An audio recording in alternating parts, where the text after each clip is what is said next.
Welcome to Betting Bananas with the ruthless Elle Dawson, Ryan the Corner Man Quinn, and Dave Van Auken. What's up, guys? Last UFC event of the year. Underneath the ruthless Elle Dawson. Elle, how are you? I'm doing great. How are you guys? Doing good. I guess I always get this wrong. To me, I'm seeing it to my left, but I guess if you're watching to my right, maybe the cornerman Ryan Quinn. Ryan, how you doing, brother? I think we're to each other's lefts. But I'm doing great. I'm doing great. You know, this is my favorite part of the week, and the last week of the year. We'll get into that some other time. I know. We'll get into. We just talked about we're going to do something next week. It's what we're going to do. Maybe like a best of the year stuff, best fight, rookie, breakthrough, best show, maybe best fight night. Get into it. You know what? Why don't you, the fans, tell us what you want us to talk about hedge-wise next week? Yeah. All right. I like that idea, man. Oh, I just messed up my ring light. Look at that. There we go. All right. Before we get into this really cool, underrated, deep card full of a lot of exciting fighters, I bet you 2023, a lot of breakthrough for a lot of these guys on this card. 30 seconds each. Let's not go in that rabbit hole. Let's not go down it. I just want a real quick 30 seconds. Patty Gordon, and then the main event, UFC 282, the draw for the vacant light heavyweight championship. Elle, let's start with you. 30 seconds, run. 30 seconds, man. Gordon won the fight for sure. 29-28. You could argue Patty won the third. You could even argue that Jared Gordon won all 3 rounds. It's nuts. I think John McCarthy was right to call out his literal own kid on that decision. Go for it, Ryan. Yeah, I want to be known that I was on my way to a perfect evening until the draw was called in the main event. But anyway, so but no, that was definitely Jared. I was texting you guys. I thought that maybe they would give the third round to Patty, but then at the end, I'm like, I'm worried. I'm worried that this is Jared won the fight, Patty won the decision, and that's the problem today. That's a whole nother lot of 30 seconds to go into, though. There we go. And it was so funny, man. And I mentioned it on 3 podcasts. So if you guys listening, probably done with it. I'm watching it with 2 guys. The end of the main event, literally, Ankalaev puts his hands up. Jan puts his back against the cage, looking deflated. And I looked at my guys. I go, didn't Jan win the first 3 rounds? Why did he look so bad? Am I off base on this? And they're like, I don't know, Dave. And when it came out, the draw, I thought it was crazy. But like I said, not through the rabbit hole. What a great event. The first 9 fights were great. All finishes. We saw some really cool stuff. Unbelievable. Maybe that sets up a future Patty Pimlet, Grant Dawson matchup. But we'll get to that at a later time. All right. This is it. Last card of the year, guys. Main event, Strickland versus Cannonier. A really close lineup that I really thought. I love guessing lines. It's one of my kind of, closet things I love to do. I like to look at the matchup and try to guess. I was way off on this one. I didn't think Strickland 1 would be the favorite and be that close, but a lot of good stuff on it. Let's start. Elle Dawson, what's your best bet? Let's go with it. UFC Vegas 66. My best bet is Amir Albazi by finish. I definitely think this one's going to be inside the distance. Man, Alessandro Costa, good on him for stepping up on short notice, but this is an incredibly tough debut, and I just think that Amir Albazi just outclasses him everywhere. He's definitely more well-rounded. He has the grappling advantage. He has the striking advantage. I definitely think this one's going to end quickly. Okay. All right. No disagreement there. He minus 425 outright, but even the unders plus 160. So a lot of good stuff there. Ryan, best bet on the board, my man. What you thinking? I got Arman Sakarian over. I knew I was going to mess this up. I have Demir. it. Demir Ismagulov. Actually, I just feel like this is going to be controlled rounds by Arman. The dude just does everything. Possibly one of the top 5 most underrated fighters in the UFC, as much as he's on a win streak. And I know that he's Demir's a little bit bigger, but I feel that Arman has that weird ability to scramble until he's totally in control and ride you out, or just to strike until he's in control of the striking. He's got that fast twitch to him that I like to see in fighters that I never had. That's probably why I like to see it so much. Can't go wrong with betting him. All right. Okay. Arman, that's such a good underrated co-main event. That is so good. This is for the real fans. That's not a casual co-main event. I'll tell you that right off the net. The casual Patty Pimblets for last week. This is the real fans for this week. All right. Underdog. before you got on, Elle, me and Ryan talked about it. There are, to me, 3, 4, 5 underdogs on this card. There's a lot of good stuff on it. What's your underdog play for UFC Vegas 66? I know he's not as big of an underdog on the lines now, but I was really surprised to see Jared Cannonier as the underdog. I don't Thank you. Too much right now, but like you got to put your money there with him being underdog. Like I know some books have him plus money. I think I saw him around like minus 100. I think that's really, really good value. I know we'll get into the main event a little bit later, but I think that's a good one to take. 100% agree. And I know we go right to Ryan.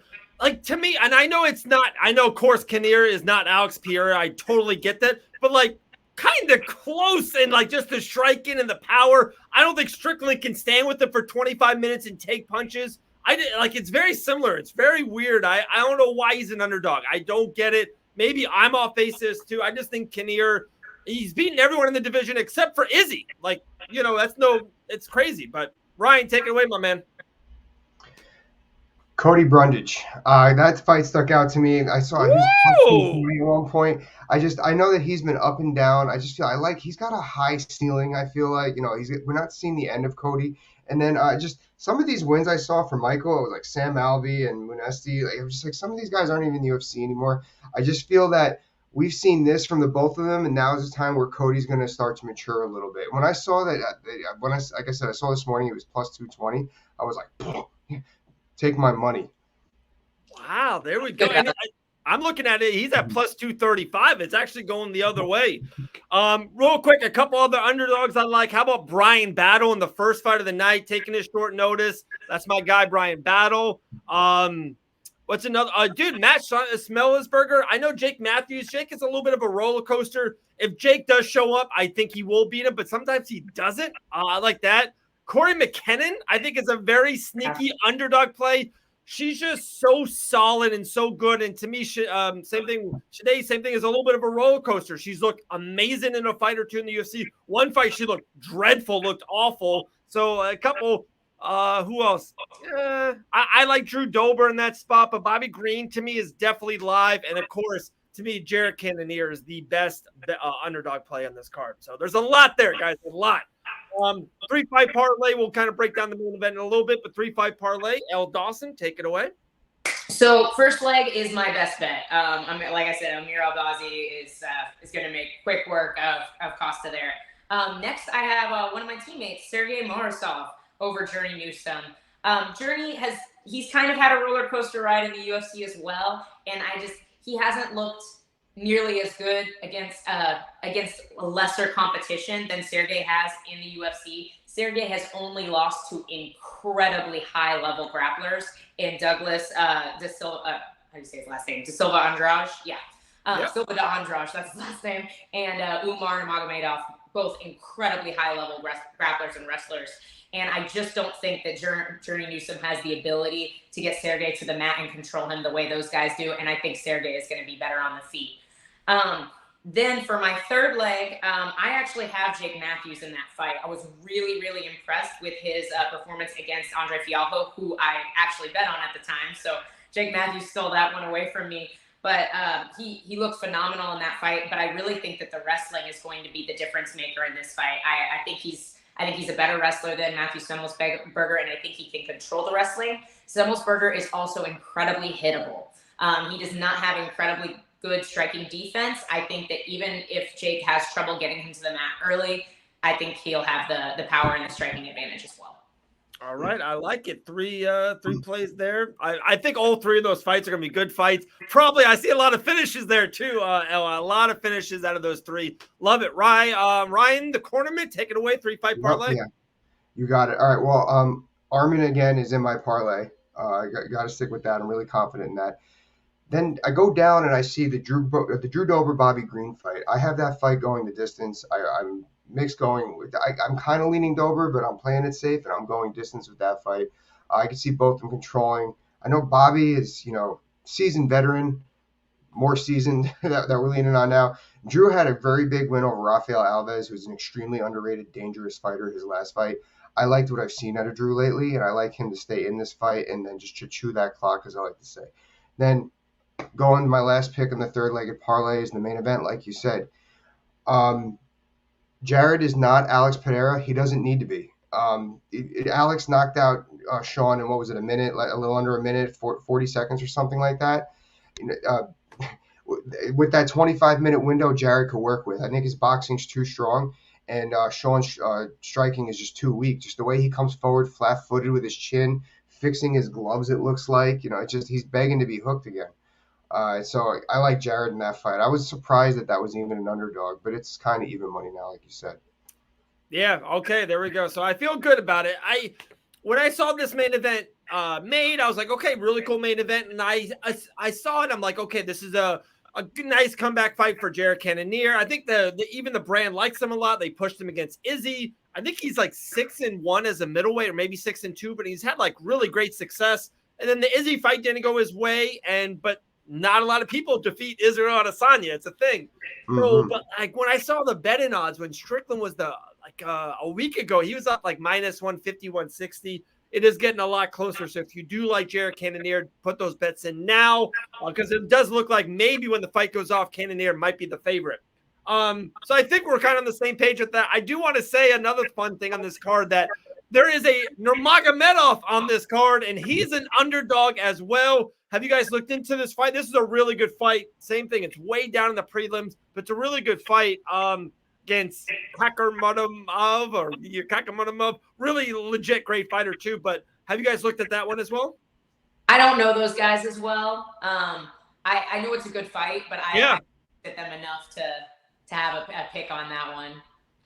Yeah, I haven't looked into that fight at all. I haven't been able to see anything about it. There you go. That's great hosted by my part then.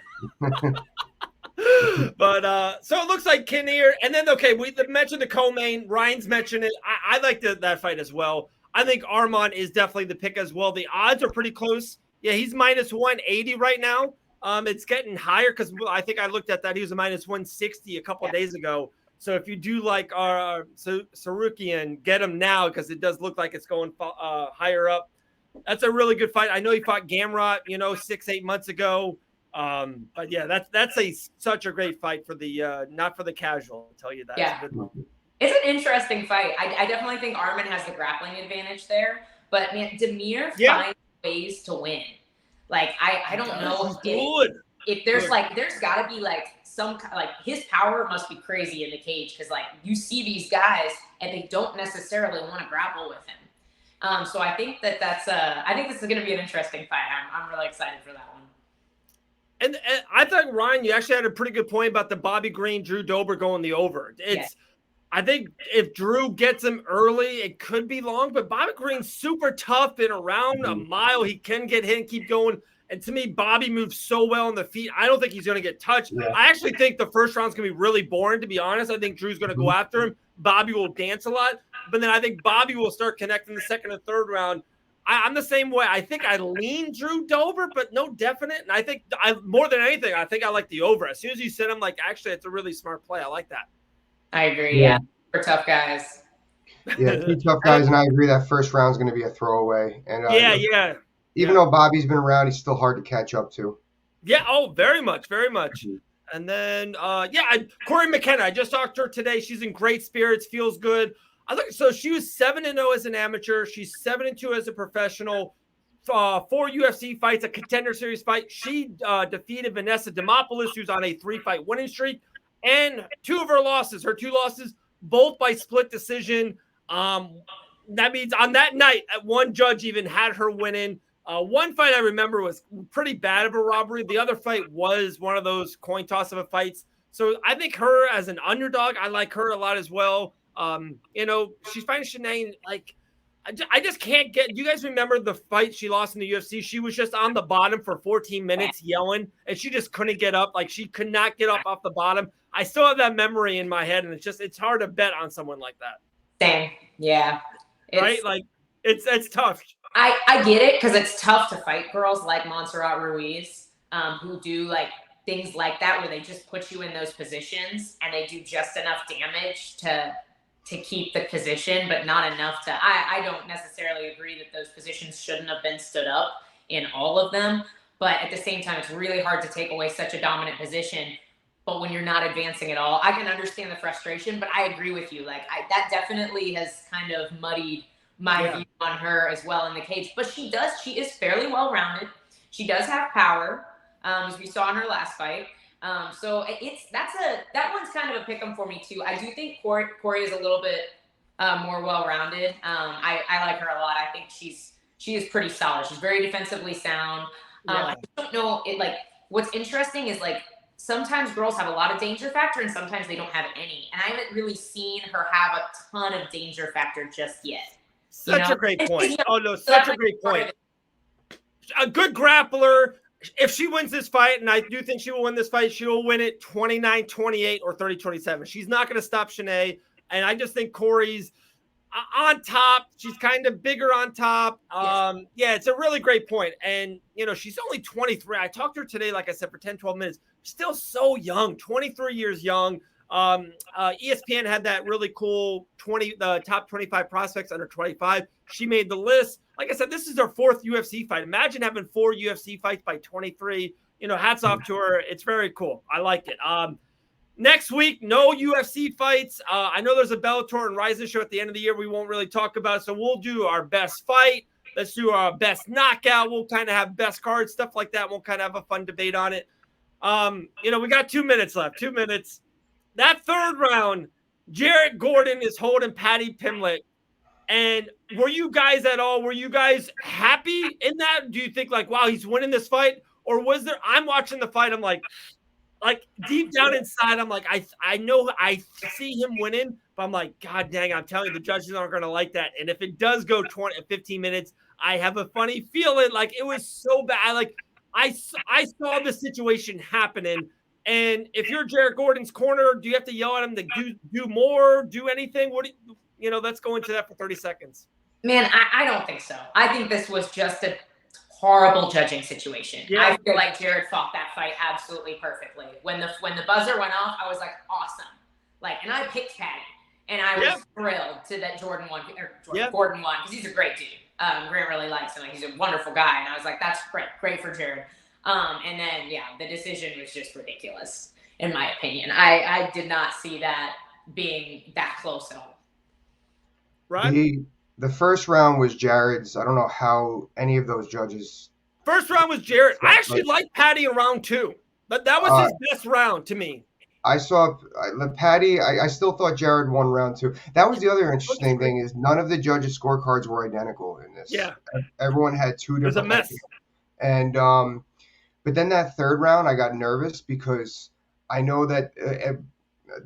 Remember, we're a day removed from Danny Sabatello and Rufian Stutz. So I was on the phone with John McCarthy and Mike Mazzulli all morning talking about the scoring. They're like, wrestling position is not scored. It's what you do with the position. So I'm like, crap, Paddy's throwing up these stupid knees that aren't really scoring, but they are, even though he's against the fence being held. They're going to score that. So if I was Jarrett's corner, had I known what I know, but I was only on the phone with people that morning, is throw some elbows, something to keep safe with score. But no, it's a whole mess. Like I said, Jarrett won the fight, Paddy won the decision.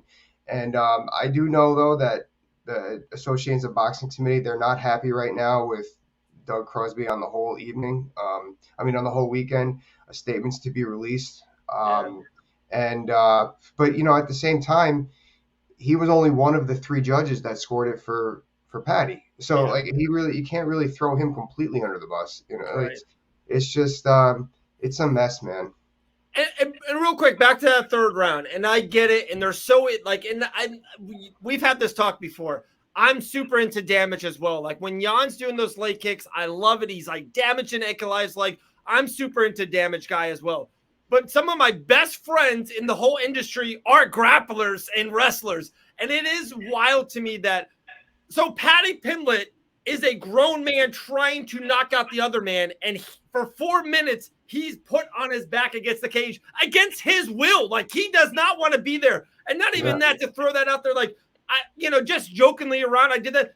That does not feel good to have another man push you into a cage with your back and getting shredded up a little bit. It's not a good spot.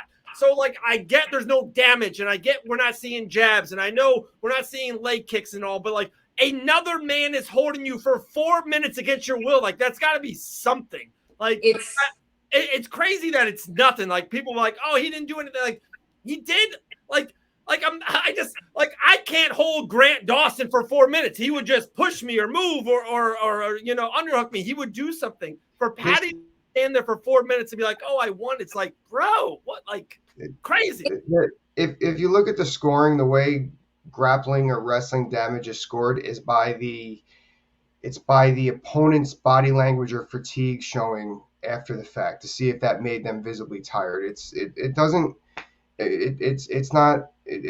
a broken system. It needs to be looked at, or it needs to be explained. Like I had a piece on my channel yesterday about how it needs to be.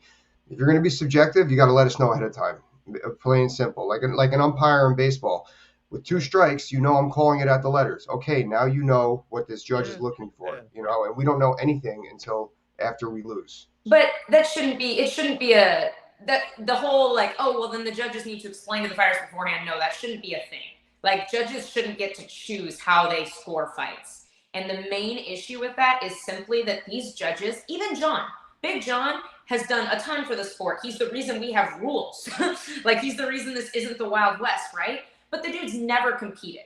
The dude has no idea what it is like to spend 3 minutes under a guy like Daniel Cormier.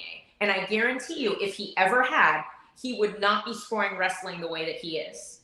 He does not understand that you can have a poker face and still be dying. Right. Great point. That's the issue, is that these judges do not understand the sport. And the expert in judging does not understand the sport. That's the biggest issue.